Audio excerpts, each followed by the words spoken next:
buenas tardes. Gracias a Oscar, al Instituto Patria, a las compañeras y compañeros de la Comisión Internacional. Y, bueno, agradecer muchísimo la presencia de mi querido y estimado amigo y compañero, el embajador de Palestina, y un honor para mí estar esta tarde aquí,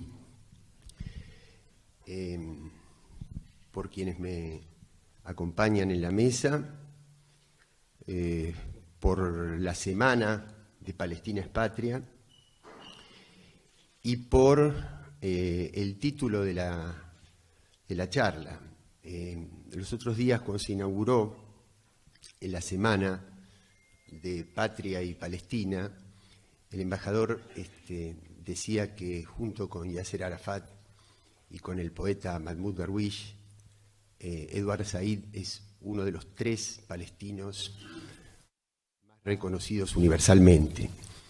Así que eso ya de por sí le da una jerarquía a la cátedra y a esta charla en particular que a mí me honra, sin ninguna duda.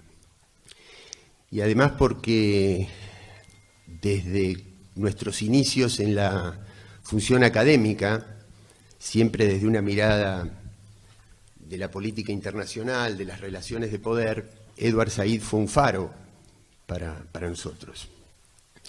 Desde luego quienes me acompañan están mucho más impregnados que yo de su pensamiento, pero yo no voy a dejar de decir algunas cosas que me han marcado profundamente. En primer lugar,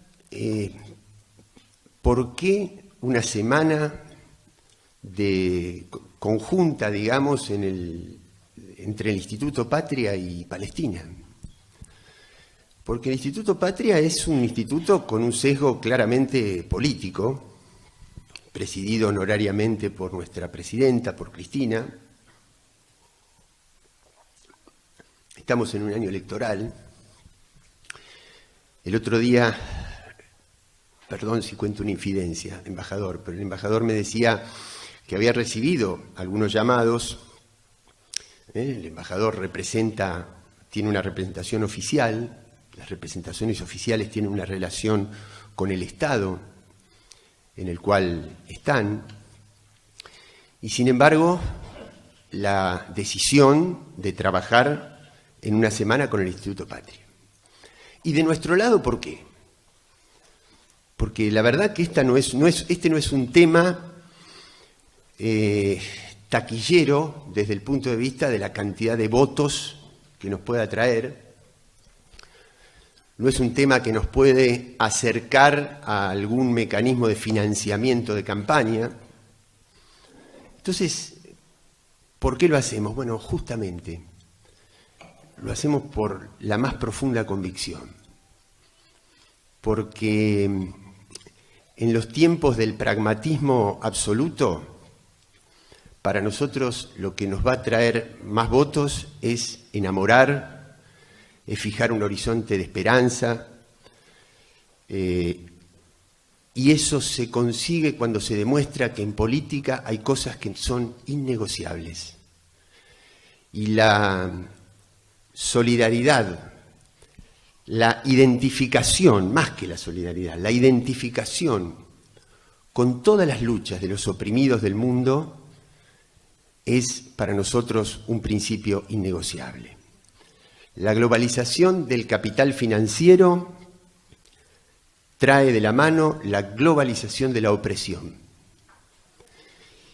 Entonces, sinceramente, cuando me tocó estar presente en el muro de Palestina, pensaba, ¿qué diferencia puede haber entre el muro que separa a un palestino de un israelí con el muro que separa la frontera de México con los Estados Unidos? ¿O qué diferencia hay entre ese muro y las paredes de nuestros centros clandestinos de detención durante la dictadura? Si representan exactamente la misma división, que es entre el gran poder financiero y económico mundial y los derechos de los pueblos. Desde esa conciencia universal es que nosotros estamos convencidos de la necesidad de hacer esto en esta semana del Instituto Patria. Además, porque la Argentina, Brasil, con estos últimos cambios de gobierno, con los giros que han tenido nuestros gobiernos, se han vuelto a alinear detrás de la lógica, detrás de la estrategia geopolítica del imperio.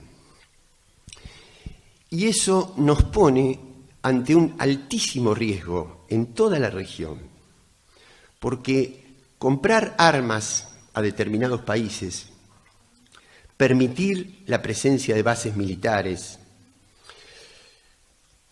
abrir la cuestión de la seguridad interna a la intervención de nuestras Fuerzas Armadas, volver a poner la lucha bajo la excusa de la lucha contra el narcotráfico a nuestros países en la órbita de la DEA, nos alinea de tal manera que pone en riesgo un valor estratégico de la región, que es ser una zona de paz. Y no lo estoy planteando solo en términos éticos o románticos, lo estoy planteando en términos estratégicos.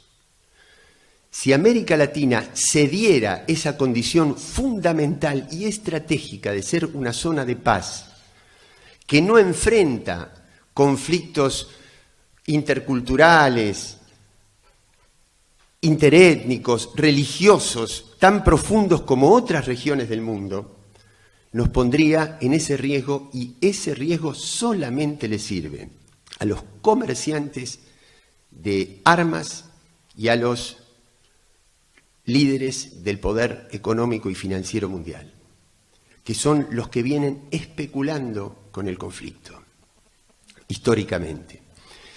Y Palestina atraviesa la historia del conflicto de Medio Oriente.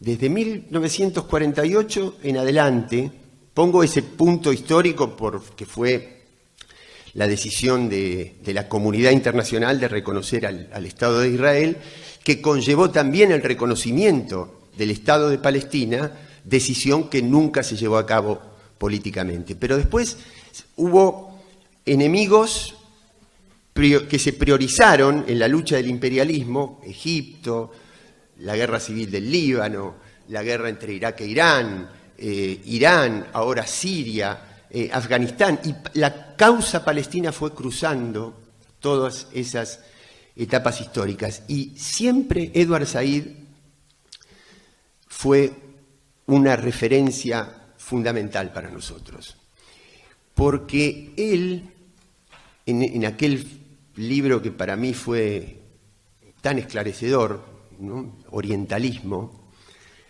él, que siempre tuvo presente la cuestión económica, la geografía humana, la cuestión de los recursos, la geopolítica, pero siempre planteó la cuestión de la cultura. Es decir, él decía, el núcleo del conflicto en Medio Oriente es un laberinto que tiene muchos aditamentos, pero lo que atraviesa todo eso es la cultura. Y el orientalismo es una construcción de Occidente, es una construcción intelectual que nos hace pensar en el Islam, que nos hace pensar, identificar cosas que no son identificables, Islam con mundo árabe con terrorismo. Es decir, primero son irracionales, primero son atrasados, primero son antidemocráticos, después son seres humanos. Por eso se pudo mantener, se pudo legitimar culturalmente el conflicto.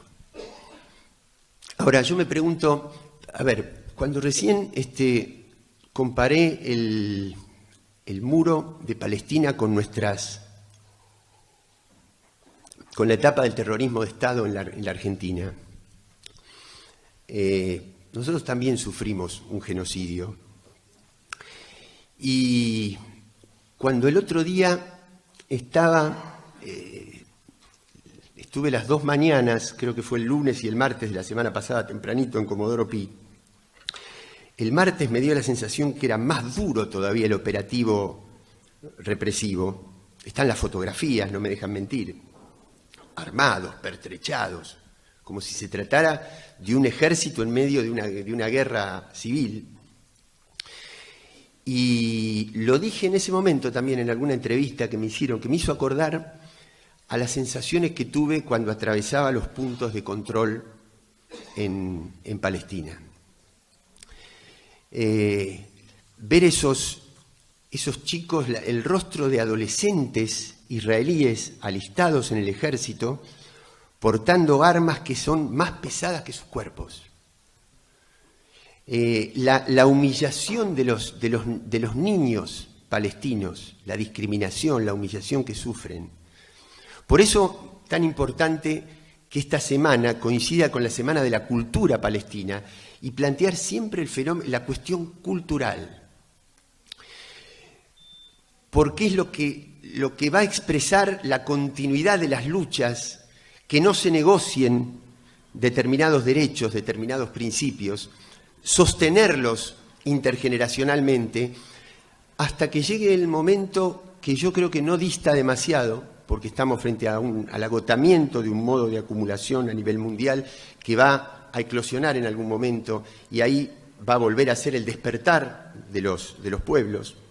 América Latina ya transitó un proceso muy importante en los últimos años.